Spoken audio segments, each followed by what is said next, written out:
Welcome back to Redacted Tonight VIP. So, Bernie Sanders has endorsed Hillary Clinton. I don't know why. He was bit by a radioactive spider and then woke up in a ditch 2 days later with like garbage in his hair, just loving Hillary Clinton or whatever. Whatever happened, it's done. It happened. So now that that has happened, I want to take a moment to give a requiem for a stolen primary election. This is Lee Camp. He's the host of Redacted Tonight, Russia Today's answer to The Daily Show. He's Jon Stewart meets Dennis Miller meets Alex Jones. I'm going to break down his epic Dennis Miller-style rant detailing a ridiculous conspiracy theory about the 2016 primary. Because I feel like it's been this drip, drip, drip of information about the election fraud, a puzzle piece here, a puzzle piece there, and no one has taken the time to put them all together into just a big old bag of shit. Just like here is a bag of democracy diarrhea for you in one place. And anyway, so here's a quick list of all the ways we saw this election stolen.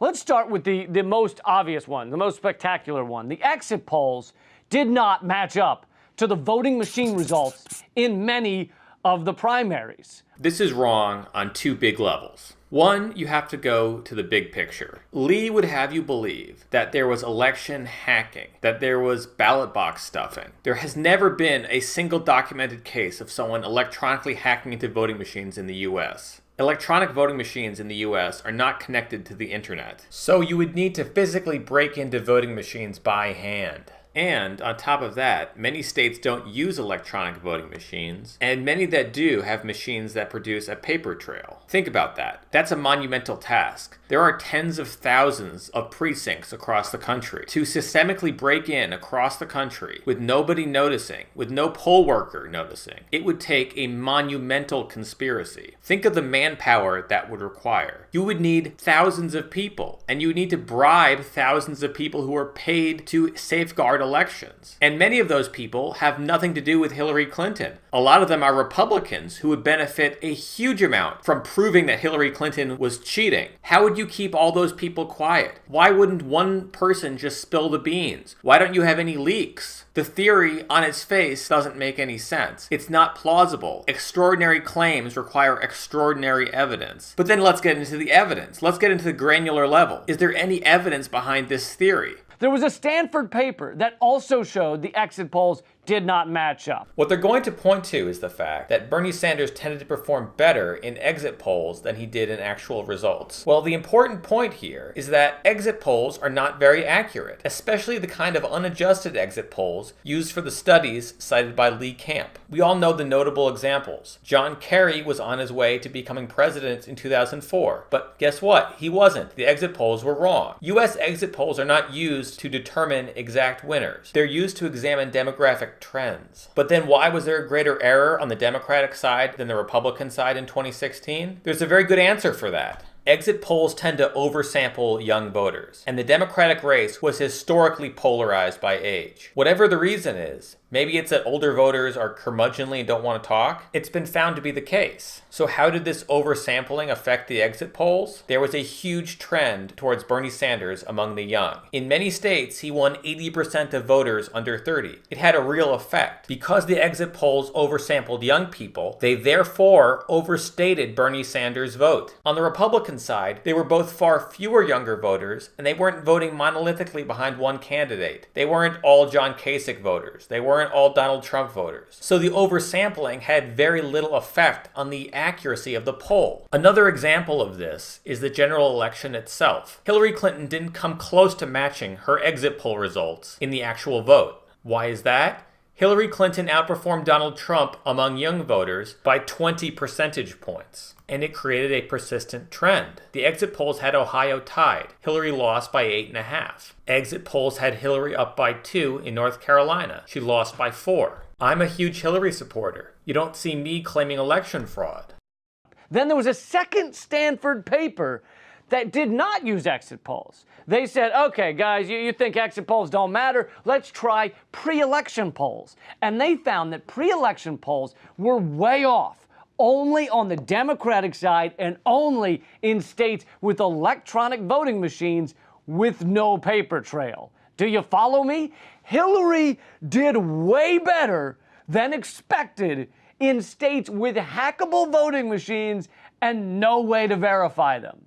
So this is his other way of proving his conspiracy theory. For any given state, you look at the public polling results and you look at their method of voting, whether they use paper ballots, electronic voting machines, or electronic voting machines that produce a paper trail. If his theory is correct, you would expect Bernie Sanders to do way better in public polling than in the actual votes, because those actual votes are being tampered with. On top of that, you would expect states that had a paper trail, or states that only use paper ballots, not to have this effect. That Bernie Sanders would do exactly as well as the public polling indicated he would do. He would never underperform the polls. In broad terms, this theory is not borne out. In many states, Bernie Sanders did better in the actual vote than he did in the public polling. Famously, he was down 20 points in the public polls of Michigan and ended up winning the state. The same is true for Wisconsin. Public polls had him up 1 or 2 points, and he won by 13.5. Then break it down by voting method. Look at states that had paper ballots only. Alabama only has paper ballots. Polling had Clinton ahead between 28 and 50%.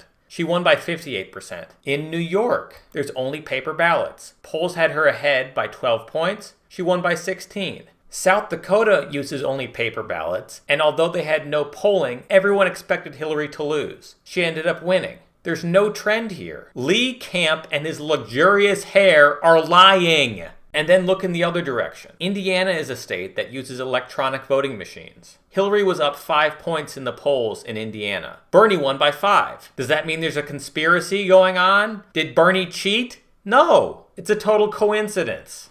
You want more? I got more.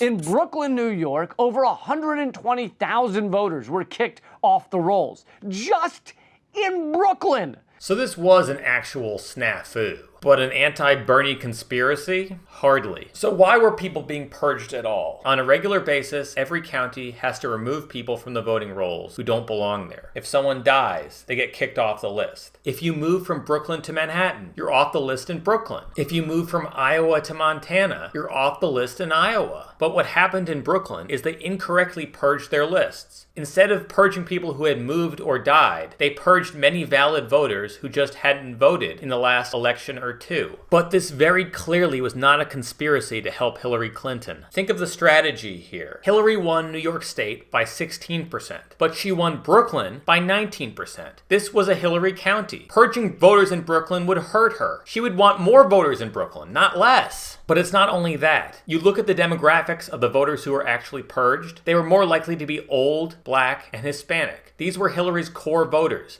These were not baristas from Cobble Hill and college students from Williamsburg who were somehow targeted and then purged off the list by Hillary Clinton's pantsuit Gestapo. That's a fantasy. Just look at a map of the neighborhoods hardest hit by the voter purge. Cypress Hills, Sunset Park, and the Hispanic parts of Bushwick. If some evil genius wanted to target Bernie voters, they would not pick these neighborhoods. That's clear. This clearly hurt Hillary Clinton. Any attempt to insinuate a conspiracy theory here is ridiculous. This was simple incompetence. You want more? I got more. In Arizona, the polling places were suddenly cut drastically, causing people to wait in line for hours, mainly in areas that were more likely to support Bernie Sanders. Again, a lie. This guy is just a big liar. The truth is, there were long lines in parts of Arizona, particularly Maricopa County. But was Maricopa County a pro-Bernie area? Nope. It voted for Clinton more than the state of Arizona as a whole. And anecdotal evidence shows that this voter suppression was worst in the Hispanic and black parts of Maricopa County. Again, this so-called rigging only hurt Hillary Clinton. And let's just clear this up. Was this the Democratic Party of Arizona? Was this the DNC? Was this Debbie Wasserman Schultz suppressing the vote? No! It was the Republican Party. It was Helen Purcell, the Republican-elected county recorder of Maricopa County. Why would a Republican be in league with Hillary Clinton? Why would they be doing the bidding of the candidate they knew they would be running against in the general election? It doesn't make any sense. And again, no evidence that it helped Hillary Clinton. It likely hurt her.